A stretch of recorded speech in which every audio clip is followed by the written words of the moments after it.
Please give an energetic and warm welcome to the one and only Awadh Oja sir.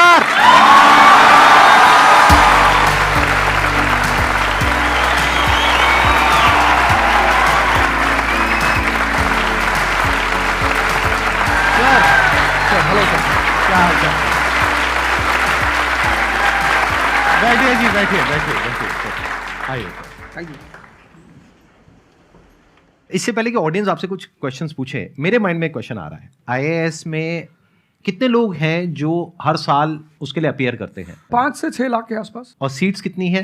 1000 approximately. तो जिनका हो जाता है उनके बारे में तो सब बात करते हैं, जिनका नहीं होता है, जिन्होंने पूरी जान लगाई और जिनका नहीं हुआ, उनका क्या होता है? उनके रिश्तेदार उनकी चिंता करते हैं। वो फिर उनकी चिंता करते हैं। नहीं मैं आ रहा हूं, मैं आपके क्वेश्चन पे आ रहा हूं। ये पॉइंट इंटरेस्टिंग है, मैं समझना चाहूंगा कैसे। मैं बताऊं। हाँ। मैं दोनों मुद्दों पे बता। हम सब हारने से डरते हैं, और मजेदार बात है कि वो डर हमारी हार की वजह बनता है। 98% केसेस में हारने से क्यों डरते हैं? क्योंकि हम जानते हैं अगर हम हारेंगे तो वो जो पीछे 3 लोग बैठे हैं ना, रिश्तेदार, रिलेटिव्स और फ्रेंड, वो जीने नहीं देंगे। आप जब भी आईएएस की तैयारी करें, पहला अटेम्प्ट आपका सीरियस अटेम्प्ट होना चाहिए। आपने तैयारी किया, बेसिक्स तैयार किए, आपने एडवांस कोर्स तैयार किया, आपने कम से कम मेंस के 1000 आंसर्स लिखे हैं और मिनिमम 10,000 प्रीलिम्स के क्वेश्चंस आप सॉल्व कर चुके हैं, तब आप एग्जाम देने जाइए। सिर्फ एक अटेम्प्ट दीजिए। जिसने भी पहला अटेम्प्ट सीरियस दिया, उसको दोबारा तैयारी नहीं करनी पड़ती, रिवीजन करना पड़ता है। भाई आप देखो ना, जितने सारे सेलेक्ट लड़के होते हैं उसमें बहुत सारे नौकरी कर रहे होते हैं, जॉब कर रहे होते हैं। कुछ लोग मुझसे पूछते हैं सर जॉब करते वक्त तैयारी हो सकती है? नहीं, जॉब करते वक्त तैयारी तो नहीं हो सकती, जॉब करते वक्त रिवीजन हो सकता है। 3 hours per day, 4 hours per day. तो मेरी एडवाइस ये है, क्योंकि ये एक बहुत रिस्की खेल है ये। मैं खुद ही बाहर हुआ, और फिर मैं कितने लोगों को देखता हूं जो 5-5, 6-6 अटेम्प्ट के बाद बाहर होते हैं। तो जिनको भी इस गेम में शामिल होना है, एक अटेम्प्ट सीरियसली आपका होता है, बहुत अच्छा है। आपको मैक्सिमम रिस्क लेना है तो आप 2 ले लो, उसके बाद आप अपना काम शुरू करो, जो आपका सेकंड लाइन थॉट था। कोई लॉयर बनना चाहता है, कोई मेडिकल लाइन में जाना चाहता है, कोई मतलब जो भी आप एंटरप्रेन्योर बनना चाहते हैं, आप करो, लेकिन अपने वो रिवीजन वाले 4 आवर बचा के रखो। आपने कितने अटेम्प्ट्स दिए थे सर? 4 अटेम्प्ट्स आपने दिए थे। और आपने कहीं से कोचिंग ली थी, यानी लाखों रुपए दिए थे कोचिंग में? नहीं, तब लाखों नहीं थे, तब हजारों थे। अच्छा, हजारों रुपए आपने खर्च करे थे, और आप एक मिडिल क्लास बैकग्राउंड से थे। तो टोटल 4 साल में आपका कितना पैसा लग गया होगा? रहना, खाना, पीना, और आपने तो पूरी तैयारी करी होगी, साथ में कुछ और नहीं किया होगा? I think so. कुछ नहीं किया, बिल्कुल। तो कितना आपका 4 साल में अच्छा खासा पैसा? 5-6 लाख रुपए लगे। 5-6 लाख रुपए उस समय लगे।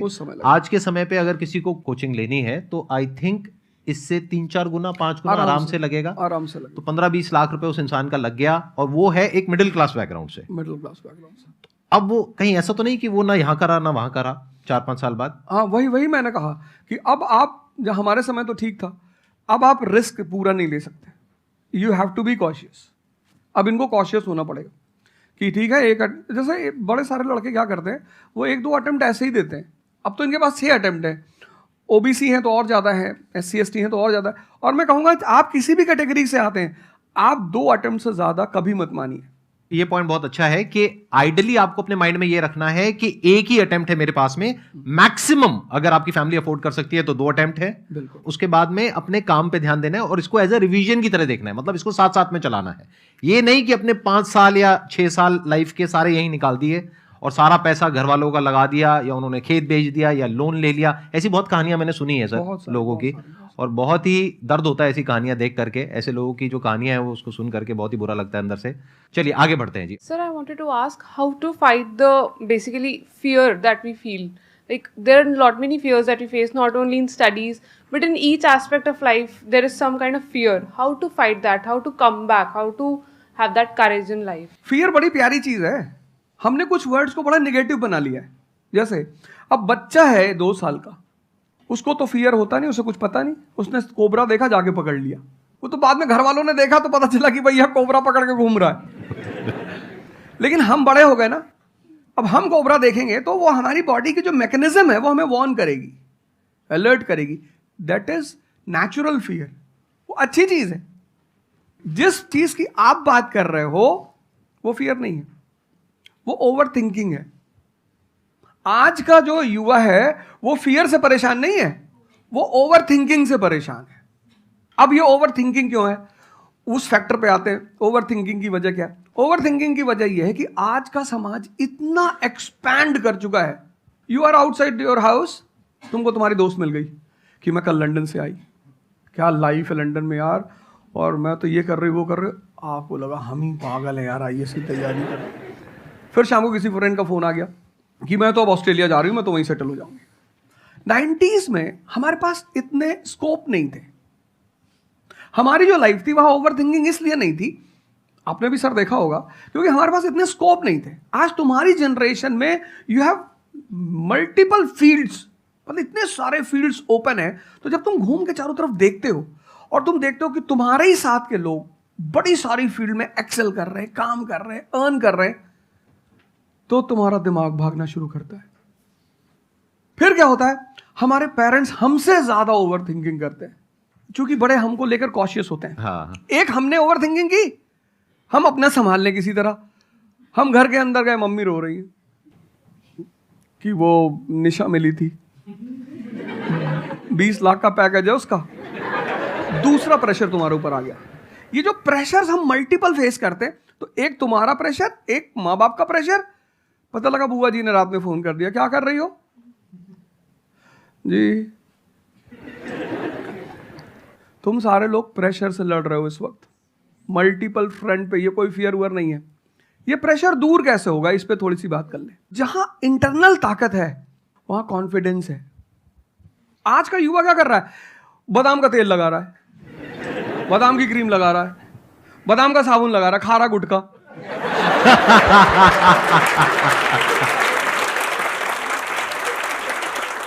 आप लोगों को चूंकि हर तरफ प्रेशर झेलना है, तो प्रेशर झेलने का सबसे अच्छा तरीका होता है इंटरनल पावर। तभी तो मैं जहां भी जाता हूं एक चीज रिपीट करता हूं, योगा करो, ध्यान करो। ध्यान करोगे मन ताकतवर हो जाएगा। सर, आपने जैसे कि अभी बोला कि मेंटल स्टेट के लिए एक्सरसाइज करो, योगा करो। तो पहले तो मैं फिजियोथेरेपिस्ट हूँ, ठीक है। मैं सुबह से मतलब योगा एक्सरसाइज है मेरा डेली रूटीन है, करना भी और कराना भी। उसके बाद भी at the end of the day मैं डिप्रेस हो जाती हूँ। ये नहीं कि मन नहीं लगता, इस चीज़ में ही मन लगता है, फैमिली से भी पूरा मन लगता है, ठीक है। उसके बाद भी end of the day depress हो जाती हूँ। तो उसको डिप्रेशन कैसे कम करी जाए? हम किसके साथ रहते हैं वो बहुत इंपॉर्टेंट है। मेरे एक दोस्त मेरे साथ आ रहे थे आज से करीब 7-8 साल पहले, धौला कुआं से। रात का टाइम था और हम दोनों, मैं गाड़ी चला रहा था, हम इंडिया गेट के सामने से निकले तो उन्होंने मुझसे कहा कि अब हम बुढ़े हो गए हैं।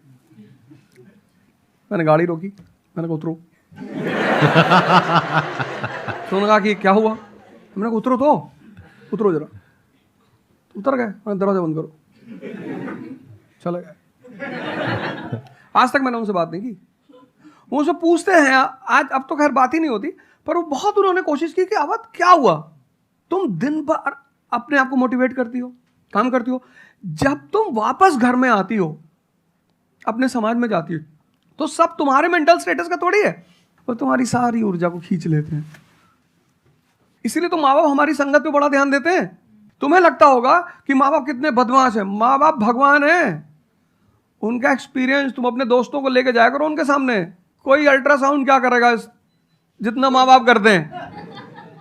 कोई स्कैनर क्या करेगा? सही बात है, देख के कोई 2 मिनट फोटो में कैमरा पता क्या चल फोटो खींचेगी, देख के बता देते हैं।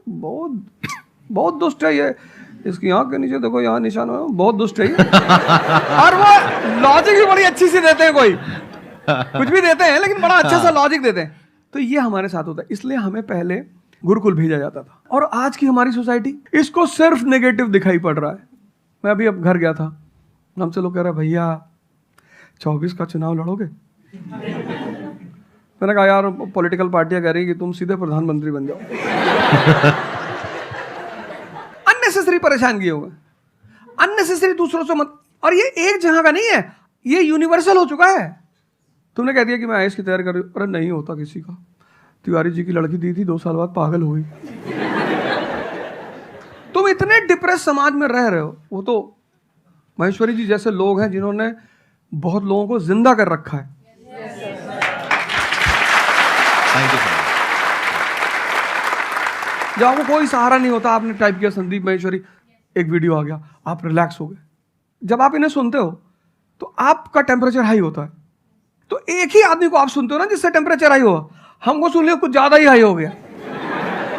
लेकिन 2 लोगों को छोड़ दो, 3 लोगों को छोड़ दो, 4 लोगों को, ऐसे 10-12 लोग हिंदुस्तान में है, पॉपुलेशन 1 बिलियन 50 करोड़।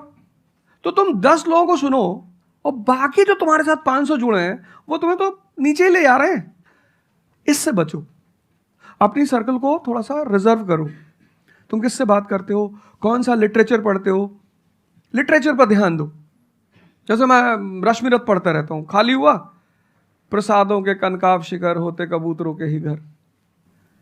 ये जो बड़े बड़े मकान हैं, कभी किसी बाज को यहां रहते हुए देखा? कबूतर रहते हैं। क्या लाइन है, प्रसादों के कनकाब शिखर, कितने मतलब महलों के जो बड़े बड़े शिखर, उसमें सिर्फ कबूतर रहते हैं। प्रसादों के कनकाब शिखर होते कबूतरों के ही घर, महलों में गरुड़ न रहता है, कंचन पर कभी न सोता। कंचन मतलब सोना। लग्जरी नहीं चाहिए। तुम लोग इतनी लग्जरी चाहते हो, लग्जरी आदमी को मेंटली कमजोर बनाती है। मैं आश्रम में था, मैंने ज्यादा खाना खा लिया। मेरा एक नियम है, no exercise no food.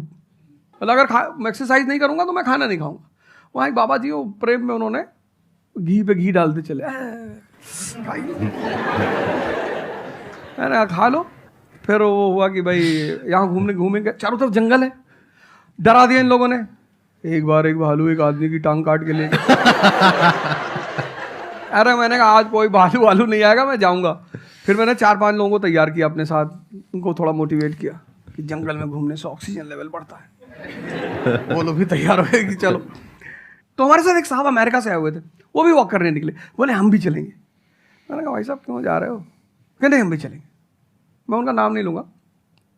1 kilometre के बाद उन्होंने मुझसे कहा मेरे बैग में यहाँ बहुत पेन हो रहा है। 1 किलोमीटर। तुम लोगों ने पता है अपने आप को कष्ट देना छोड़ दिया है। You are dying for luxury, you have become weak physically and mentally. थोड़ा थोड़ा सा कष्ट दो अपने आप को, थोड़ा टेम्परेचर हाई रखो, थोड़ा बड़े टेम्परेचर वालों के साथ रहो। हमने अपने आप को कष्ट, हम कौन सी नॉवेल पढ़ रहे हैं? Half girlfriend. अच्छी है, अच्छी है, अच्छी, मैं ये नहीं कह रहा हूं, मैं कुछ बोल देता हूं। अच्छी है मतलब आपने पढ़ी है।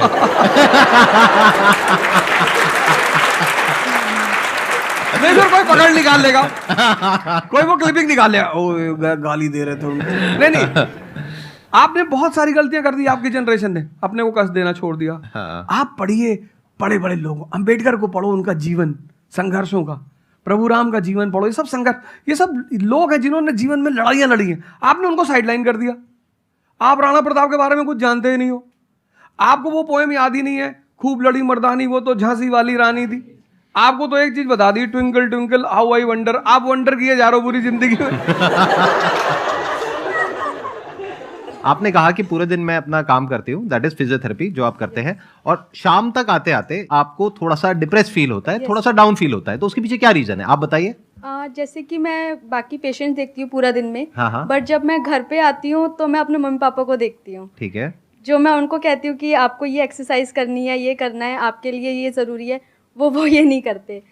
तो फिर वो मुझे डिप्रेस होता है कि मैं जब सबको सही करती हूँ और मैं अपने घर में ही सही नहीं कर पा रही। आप सबको सही नहीं करते हो, आप उन लोगों को सही करते हो जो आपके पास आते हैं। हाँ एग्जैक्टली। तो अगर आपके पेरेंट्स सही नहीं होना चाहते हैं तो उनको कौन सही करेगा?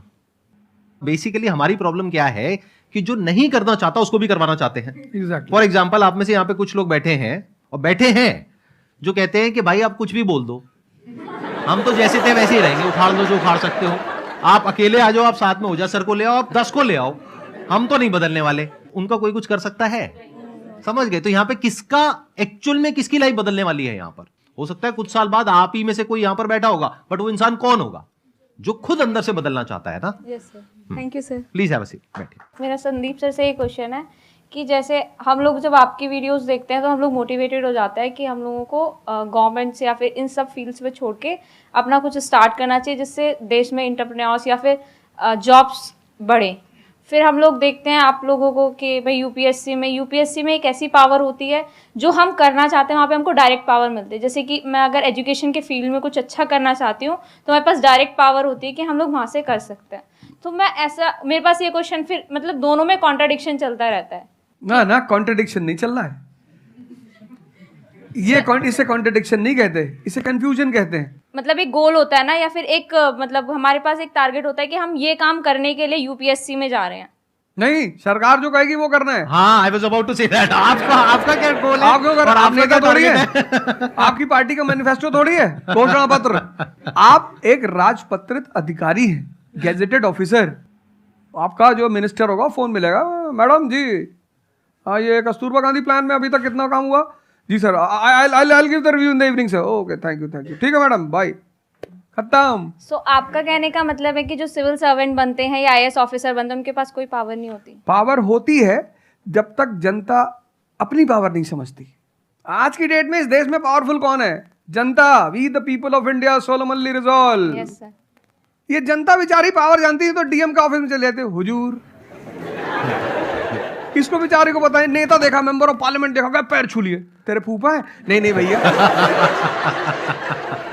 नहीं भैया, सांसद जी हैं। सांसद जी हैं तो क्यों पैर छू रहा है? तो पावर इस असलियत में इस देश की जनता के पास है। चूंकि वो जानती नहीं है इसलिए तुमको इनके पास इनको काम करने का अधिकार है। ये है the right to work, the right to implement. लेकिन चूंकि जनता अपने अधिकार को नहीं जानती तो तुम्हें दूर से दिखाई पड़ता है कि अरे आप बेटा कंफ्यूजन से बाहर आओ, ठीक है? और ग्लैमर मत देखो। आप बेसिकली पावर नहीं देख रहे हो, आप ग्लैमर देख रहे हो। आपको जो करना है उसको डिसाइड कर लो आप, और उस रास्ते पे आगे बढ़ो कि आप कल किसी भी फील्ड के मुकेश अंबानी बन जाओ, अडानी बन जाओ, वॉरेन बफेट बन जाओ, बिल गेट्स बन जाओ। इस रास्ते पे जाओ। Thank you sir. मैं यहाँ पे थोड़ा सा ऐड करता हूँ कि जो आपने बोला ना कि ये कॉन्ट्रडिक्शन है, सबसे पहले तो जो सर ने बोला कि ये कोई कॉन्ट्रडिक्शन नहीं है, ये कंफ्यूजन है, बिल्कुल सही बात है। अब कंफ्यूजन क्या है, उसकी जड़ क्या है?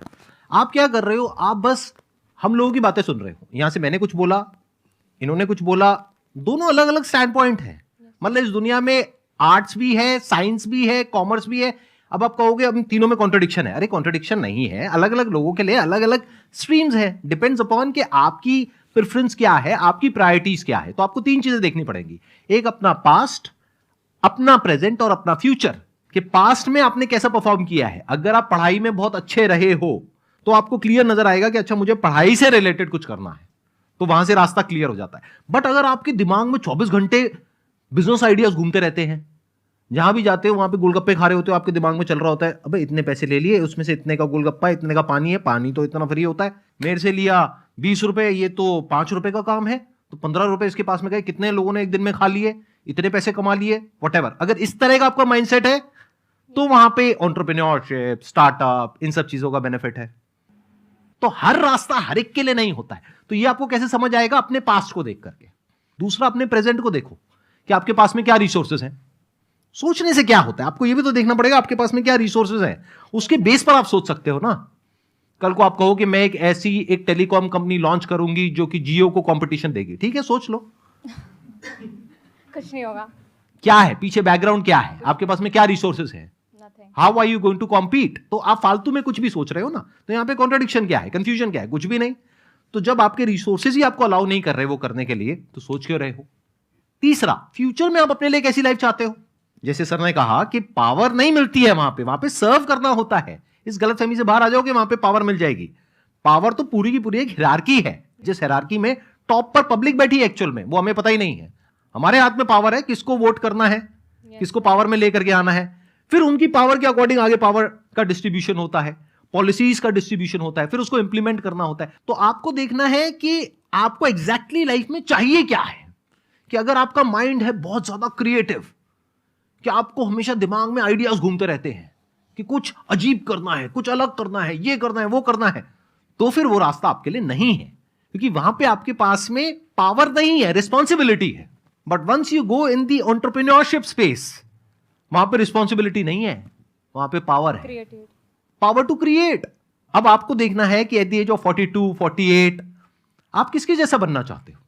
अगर एक टीचर बनना चाहते हो तो ये रास्ता है। उसके अलावा जिन्होंने यूपीएससी को क्रैक किया है उन लोगों का आप लाइफस्टाइल देख सकते हो। वैसे बनना चाहते हो, बहुत बढ़िया। मेरे जैसा बनना चाहते हो, बहुत बढ़िया। किसी और के जैसा बनना चाहते हो, बहुत बढ़िया। बट किस बेस पर? अपनी पर्सनालिटी को देखो ना, क्या लाइन हो रहा है। सर एक्चुअली आपका सेशन देख के मैं पब्लिक स्पीकिंग सीख रहा हूँ। तो कॉन्फिडेंस बढ़ाने के लिए जो आसपास के स्कूल है ना, स्कूल क्लासेस जो है उनके पास मैं जाता हूँ बच्चों को थोड़ा सा ये करने के लिए। तो मैं जाके वहाँ पे रश्मि रथी सुनाता हूँ, मेरे को आती है थोड़ी थोड़ी, तो मैं वो सुनाता हूँ। छत्रपति शिवाजी महाराज के बारे में सुनाता हूँ। तो उन बच्चों का मैंने थोड़ा नोटिस किया, तो वो क्या कह रहे थे मुझे कि सर जो टीचर है अभी जो सिखा रहे हैं वो बस सब्जेक्ट के बारे में बताते हैं और बोरिंग तरीके से सिखाते हैं, ना कोई एक्स्ट्रा कुछ एक्टिविटी नहीं करवाते, कुछ नहीं करवाते। और जब ऐसा कोई एडिशनल गेस्ट आता है जो कुछ एडिशनल सिखाता है तो उनका माइंडसेट थोड़ा चेंज होता है कि सामने वाले टीचर से भी वो वही एक्सपेक्ट करते हैं। तो मुझे कभी कभी लगने लगा है कि मैं जाके गलत कर रहा हूँ या वो टीचर का, वो स्टूडेंट का देखने का नज़रिया बदल रहा है, तो वो वहीं से वो एक्सपेक्ट कर रहा है और उनका मन वहीं पे नहीं लग रहा है वो सब्जेक्ट में। तो अभी मैं क्या काम करने के दो तरीके हैं। एक, आपको काम करना ही है, कोई ऑप्शन नहीं है। एक है आप किसी भी कीमत पे काम करना चाहते हो। जैसे मैं किसी भी कीमत पर पढ़ाना चाहता ही हूं। इसने मुझे इज्जत दिया, सम्मान दिया, प्रेम दिया। मैं एक शादी में गया था 2 दिन पहले, लोग दूल्हे उल्हे को छोड़ के मेरे पास आ गए। दूसरा बेचारा फ्रस्ट्रेशन में आ गया कि यार हमसे मैसेज किया हुआ तुम यहाँ से चले जाओ। मतलब उनके भाई ने मुझे मैसेज किया, बड़े भाई ने कहा वो यार तुम यहाँ से जाओ, शादी नहीं हो रही है। मतलब वो द्वार चार वगैरह सारा प्रोग्राम था, वो सब बाहर हो जाओ सर। तो हमारा जो देश का शिक्षक है उसके मन में कोई मोटिवेशन नहीं है कि वो क्यों पढ़ाए। जैसे हमारे घर मामा आए हमारे, उनके आने पे हम बड़े खुश होते थे कि मामा आए। क्यों? क्योंकि हमें पता था कि ये जब जाएंगे तो पैसा देके जाएंगे। इस देश के शिक्षक को, सरकार को कुछ ऐसा करना चाहिए कि उसके मन में एक मोटिवेशन हो कि 6 बजे का स्कूल है वो सुबह 4 बजे पहुंच जाए। कुछ ना करे इस देश की सरकार, सिर्फ उनको वीआईपी का दर्जा दे दे। फिर आप देखना, पैसा तो कौन नहीं कमा रहा है, शिक्षक सम्मान चाहता है। तो मैं अपने टीचरों से पुराने मिलता हूं, तो जैसे कहीं मिल गए वो सड़क पे, मैं खड़ा हो गया, रोक दिया सब, हाँ सर, पैर चले, तुरंत ऐसे सीना उन्हें चौड़ा कर लेते हैं कि हमारा बच्चा है जी। शिक्षक एक दुनिया की ऐसी लॉबी है जिसको सम्मान चाहिए। आप लोग कहीं भी अपने पुराने टीचरों को मिला करो, ठीक है, हो सकता है उन्होंने आपको कभी मारा हो, डांटा हो, कुछ बोला हो, लेकिन अब आप उनको थोड़ा सम्मान दे दिया करो, उससे बड़ा उन्हें फील होगा। हमारे देश के शिक्षकों के पास इनर मोटिवेशन की कमी है। कुछ लोग हैं जो इंडिविजुअल मोटिवेटेड रहते हैं, वो करते हैं कई सारे टीचर, लेकिन वो इंडिविजुअल। कुछ लोग होते हैं ना जिनको अपने धर्म का एहसास होता है, उनके लिए वो ड्यूटी नहीं होती, वो धर्म है उनका। तो वो तो जैसे भाई आप जाके आप धर्म के रूप में कर रहे हैं, 2-4 टीचर और भी कर रहे हैं, 10 टीचर और भी कर रहे हैं, लेकिन सरकार को, टीचरों को कुछ तो ऐसा करना चाहिए कि उन्हें फील हो कि नहीं यार ये हमारा देश है, ये हमारे बच्चे हैं, हमें इनको बनाना है और ऊपर उठाना है। तो अगर सरकार कुछ ऐसा कर देगी ना, सेल्फ मोटिवेशन दे देगी, अरे फिर तुम देखना इस देश के टीचरों को। सर इसमें आपसे बात करते करते ना मेरे माइंड में एक सॉल्यूशन आ रहा है, क्योंकि एज एन एंटरप्रेन्योर मेरे माइंड में सिस्टम्स एंड प्रोसेसेस घूमते हैं। मतलब मेरे माइंड में ये घूमता है कि कैसे एक प्रॉब्लम है उसको सिस्टम में कन्वर्ट कर दिया जाए, जो कि वो काम अपने आप हो जाए। क्योंकि ऐसे बहुत ही कम टीचर्स होंगे जो अंदर से मोटिवेटेड होंगे। तो ये थ्योरेटिकली तो बड़ा अच्छा लग रहा है सुनने में, बट हजारों में कोई एक आध होगा। बिल्कुल बिल्कुल। तो अब मेरा स्टैंड पॉइंट क्या है कि क्या हो अगर जैसे हम ई-कॉमर्स वेबसाइट्स पे जाते हैं, वहां पे प्रोडक्ट के रिव्यूज होते हैं। रिव्यू कौन देता है? जो कस्टमर है।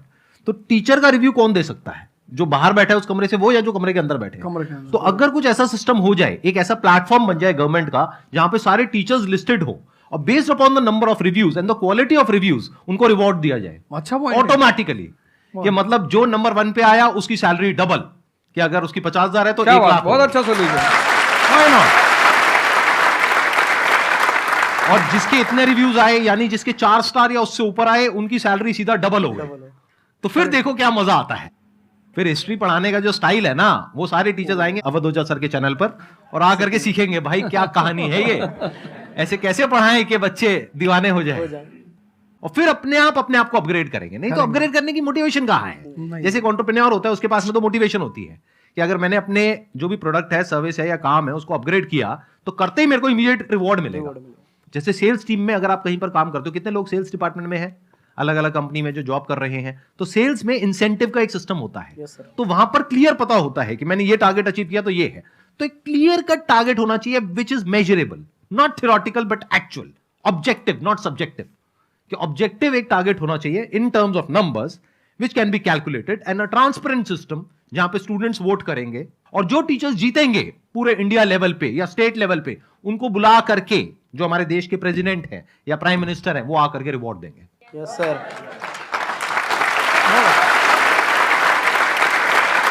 Thank you so much sir आने के लिए यहाँ पर, दिल से धन्यवाद। मुझे बड़ा अच्छा लगा आपसे बात मुझे करके। बहुत अच्छा लगा यहाँ आके। Thank you so much.